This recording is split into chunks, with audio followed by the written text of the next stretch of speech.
Right guys, welcome back to another video. We're back working on the van, off camera. I have done a bit of testing with it. So I tried the wastegate, gave it a quick test drive, it didn't work. Checked some vacuum lines, tested them, none of them fixed it. So it's definitely got to be the turbo. Even after sort of literally running it to the end of the road and back, the amount of oil that had been pushed through the system back into the intercooler was just ridiculous. So the turbo's definitely knackered. A new engine is going to go in this van for definite. I am going to go down the Porsche Cayenne route as a donor, but I need it running, so I need to do the turbo first. And I've got to do a little bit of saving up to get hold of a decent engine or a decent donor vehicle as well. So I need to get the turbo off, get it looked at, get it replaced. So we'll get cracking on this video. So this is where we left it. There's the turbo. Now this is sort of it's a one piece with the manifold, so the manifold and the turbo is all in one piece. I'm gonna have to get underneath the van and undo the exhaust manifold. I've got to remove the downpipe and the oil feed lines as well. So I'm gonna have to get under the van, get all of them off, and then I should be able to get the manifold bolts off, take the turbo off. Right, underneath I've got to remove these two here. That's for the downpipe, just there. So that bracket holds that on. This is the oil return, I've got to remove that. And I've got to, I don't know if you can just about see up there, I've got to remove these two bolts on this, and that's for the EGR cooler, which runs along there and down to there as well. I've got two bolts to undo there. So I'll get all of them undone. I'll be able to remove a few more bits out of the way, and then I'll be able to get access to the manifold up there and get them bolts off as well. I've undone those two bolts down at the bottom of there, took this bracket off. It's just a 5mm. It was a bit stuck, but that goes around there and holds that to the turbo, so this will be free now. So that literally just lifts off, and we'll hopefully be able to pull that out from the bottom.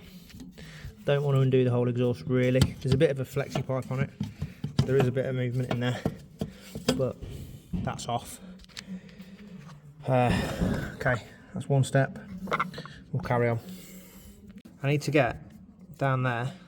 You can see it hopefully. I need to get down there. There's a 10mm on the bottom of that, and then I can remove the wastegate actuator. 2 hours later. Let me talk you through where we're at. So this is proven to be a bit of a bitch. The wastegate's off. I've got the downpipe off, and all of my EGR at the bottom is all disconnected. It's currently being held in place with the oil return, which is still at the bottom of the turbo, so that's stopping that from falling out, but everything's loose, bar the turbo and the manifold. In order to get down there and get to those manifold bolts, you've got to remove the inlet manifold, just here. In order to get this off, you've got 6 bolts that are all located underneath, so they're a right pain in the arse to get to. I had to use various different lengths of 6mm sockets to get them off, but they're off. And then to remove that, you can't get it past the rocker cover, so the rocker cover's got to come off. Inlet manifold comes off, then you can get the wastegate off. This bolt just here is really difficult to get to, so you can't really get that off without the inlet manifold off. So now all we're left with is the I've got 4 on the top and I've got 4 on the bottom, and then turbo's off.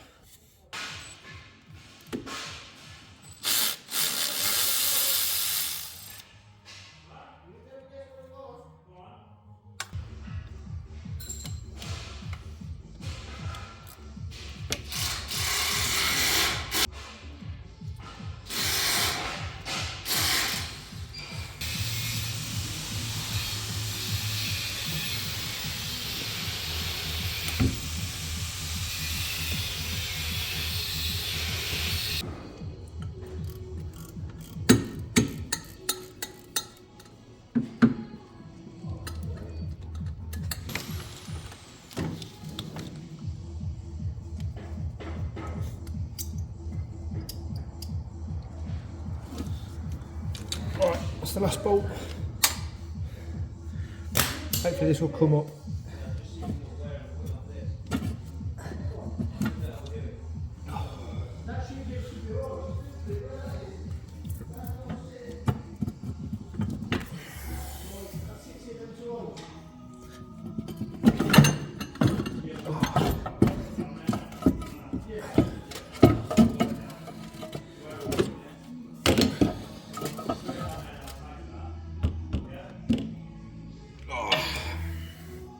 it's all out at last. Couple of things. So this is the EGR cooler. This is where it broke. So I just blanked it off. So the gases go in, obviously, and out this side. So this side broke. So I blanked it off. If you look on the back of my turbo, there we go. So we've got a blanking plate there, which I made out of an old shovel, and I've also got a blanking plate on there. So this was originally connected to there. That broke, so we've got a blanking plate in there and a blanking plate on there. So that completely bypassed that. But this is still connected to my coolant system. So the coolant goes in and around, out. So what I'm going to do is take this one pipe, take it off there, and just connect it directly from there to there. So I can completely remove that because it's not doing anything. And I do think that this is the cause of my coolant leak as well. It's been reading forums and stuff like that, it's mentioned that this is a common area. So yeah, I'll take that bit of piping off. That can go in the bin.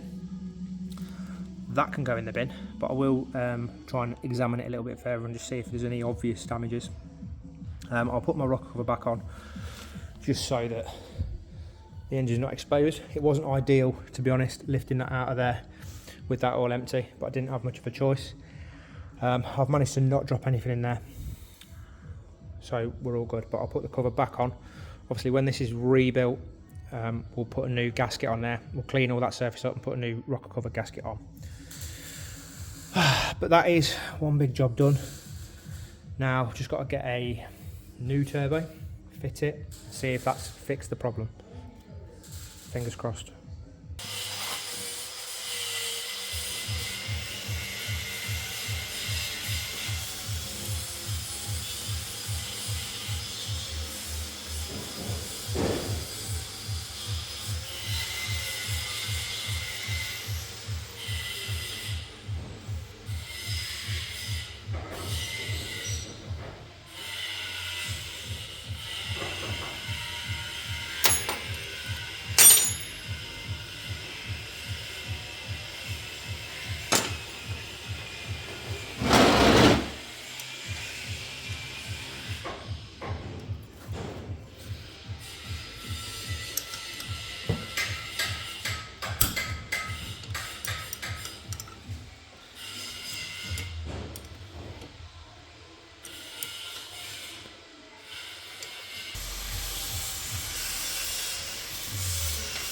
I'm just going to take the turbo apart and see if we can see what's happening. There's nothing obvious standing out. These fins are a little bit wobbly, but yeah, let's have a look.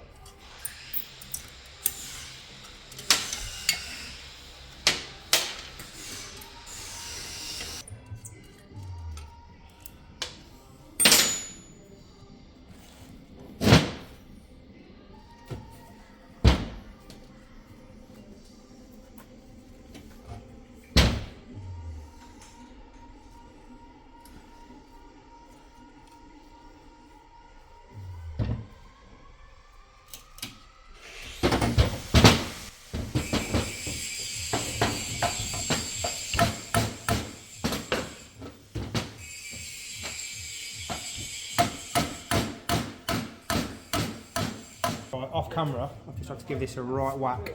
This piece should just come off. I've actually had to smash this to bits with a hammer.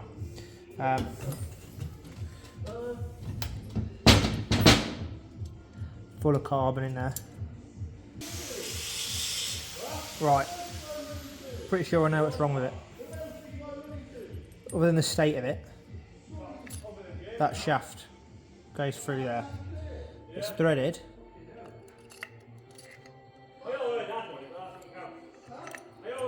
And then on that side, you've got the other propeller, and that's a nut on there. And that means that these two will spin together. Now there's no nut. So if I just hold that with my finger, I'm turning the back side. And this one's not turning. It turns if I let go, but there should definitely be a nut on the end of there. and these teeth in there look pretty chewed up as well. So it does suggest that that nut's come off, and then as this has been spinning round, it's been chattering against them outer teeth. Bit of a mystery as to where the nut's gone, but I guess we'll never know. So this goes to the exhaust, this is air in. It'll be in the airbox somewhere, I guess. Thankfully, or we hope, it's just not got into the engine.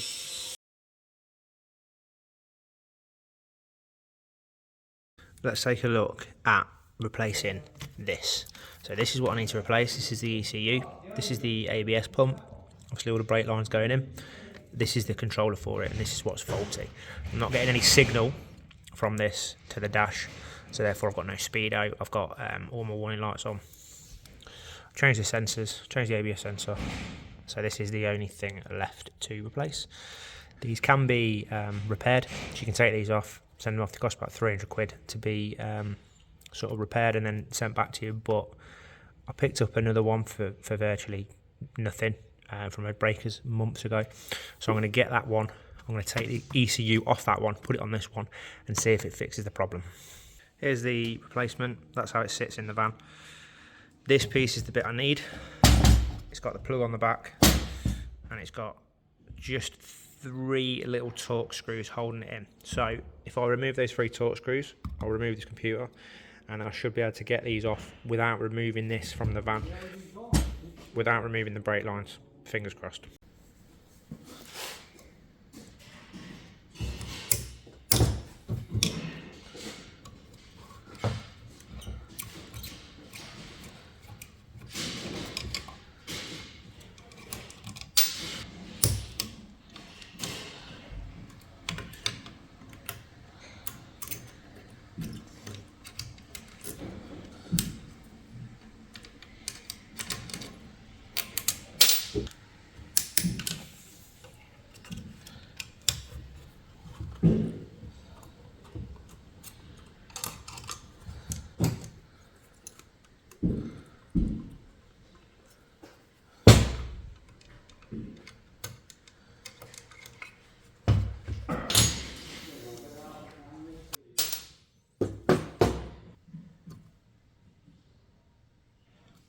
That's what it looks like off.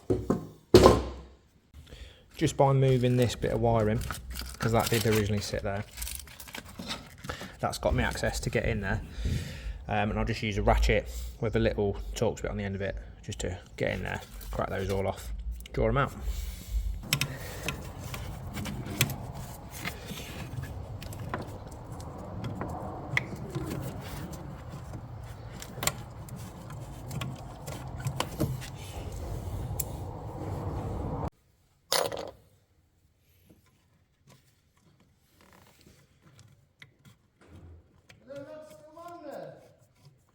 No, they've gone, I think. Yeah, they brought the jump leads back. They couldn't start it, apparently. It's been there probably over a month.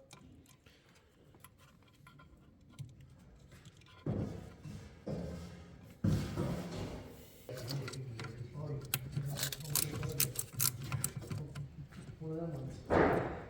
They imagine they was running there.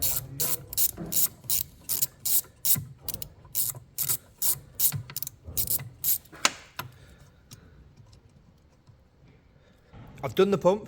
Unfortunately, I wasn't able to disconnect the ECU without taking the pump out. There's just not enough room to get in behind and access the little Torx screws. I can get to this one on the front here. There's one on the side, but there's one around the back you just can't get to. So I had to take all the brake lines off, remove that. As you can see, there's brake fluid on the top. And I've replaced this black portion here. Now, I've actually replaced it for a slightly newer version, which will allow me to upgrade my cluster. So I did a bit of research before I bought that pump, and this is my old one. This has got a code on it, just there, 1KO907379P. So the one I've replaced it for ends in AF, and that is a newer module.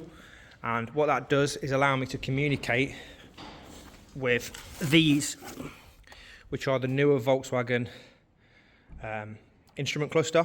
These are out of a Scirocco Highline. It's got the full display panel in the centre there. These obviously will need coding in, and I need a little adapter to run them, but everything should work properly with that ABS ECU.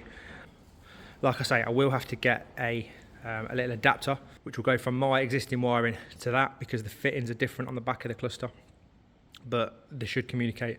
I've just connected the battery up. I'm not going to start the engine because obviously we've got no turbo, no exhaust, no radiator, nothing connected, but I am going to put a jumper on there. I'm just going to switch the ignition on and just see if any of my codes have changed. So I'm going to scan my codes again, see if I've still got the same communication issues with the cluster down there, and see if it's solved it. It might not show me until the engine's running, but I'm going to have a look anyway. So I think we might have got somewhere with that. I've just got this little OBD scanner plugged in. I've got 6 codes on there. Now, before, the code I was looking for and the fault I was looking for began with a P, and it basically just said serial communication error.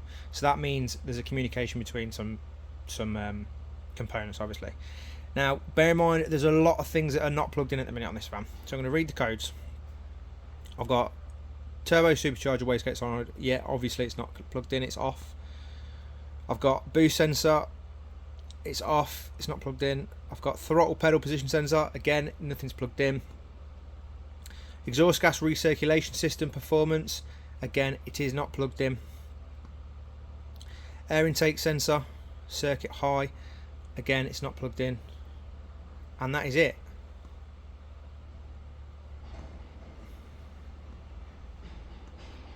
So I don't have the serial communication problem again.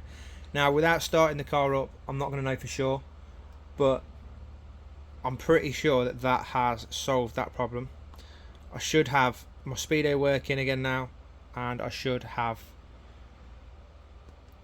a lot of lights missing on the dash. So we'll just do another check.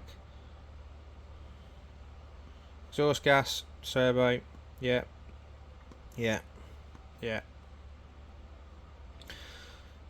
Sorted. While I have been waiting for the turbo to arrive, I've done a little bit of work on the doors. As you can remember, the interior handle on these doors didn't work. The lock mechanism and the handle for the Turan door cards didn't match up. So I've been trying to think of a solution. I have found a solution, and it involves these. So these are sort of aluminium crimpers. So these go on your cables, like push bike cables, stuff like that. You slide that sleeve over the cable, and then you crimp it using these pliers. So what I've done is, lift this off carefully. I have done that, look. So it's not the best solution. Unfortunately, it does mean that if I need to remove the door card, I have to remove this whole strap all the way down there in the lock, because I can't do it from there. So I've had to cut a couple of inches off one of my old door lock mechanisms, and I have crimped it onto the end. I've chopped the old Mark IV bit off. I've crimped this length onto the end of there, and then I've looped it through the door lock. You can see there, normally there's a little hook in there, and then a mechanism that holds it in. I've just looped it straight through and back out, and then crimped it back to there. This is working absolutely perfectly. Like I say, it does mean that when you remove the door card, you will have to go down there and remove this part from there. You can't move it from there, but it's a solution. There's nothing off the shelf that you can buy that makes it work, because it's obviously a completely custom job. But it's a solution nonetheless. It works perfectly. So I'm going to do the driver's side now, and that's another job ticked off the list.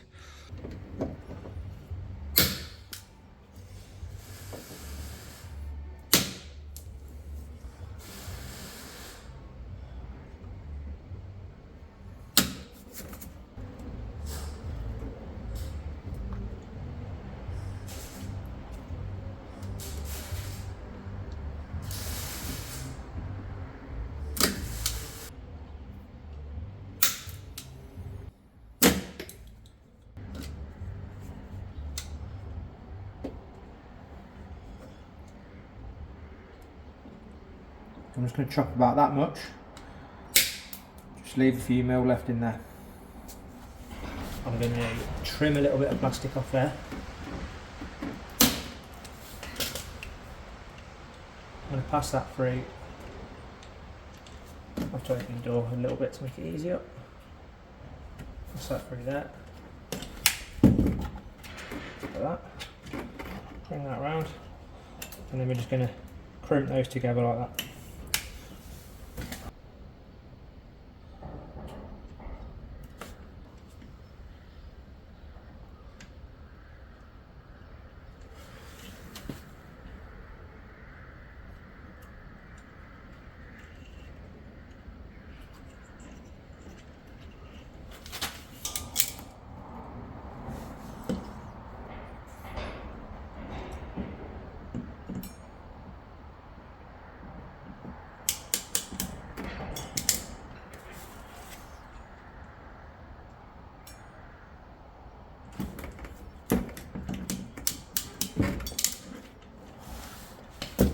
So that's pretty much permanently attached to that, and then we're going to attach this wire onto that one. So they'll be joined up there. But I just need to make a quick measurement and see how long this piece needs to actually be, because the last side I just sort of guessed.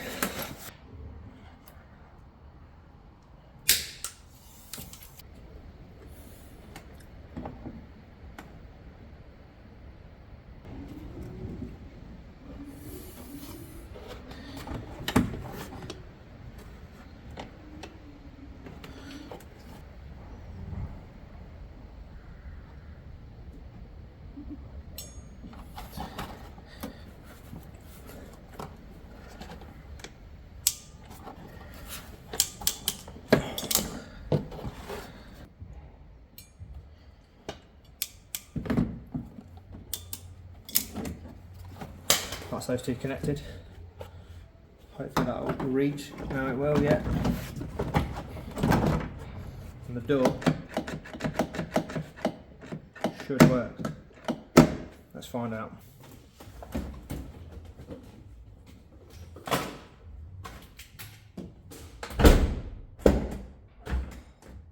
one working door. All I've got left to do now to finish this door off is get that lock sorted. I need to get a barrel from a Mark IV, and that'll probably come with the ignition barrel and the rear boot lock as well, so that I can use the same key for all of them and I won't have to mess around with two different keys. But that's the last thing to do. And both doors are fully fitted, fully working, ready to be painted.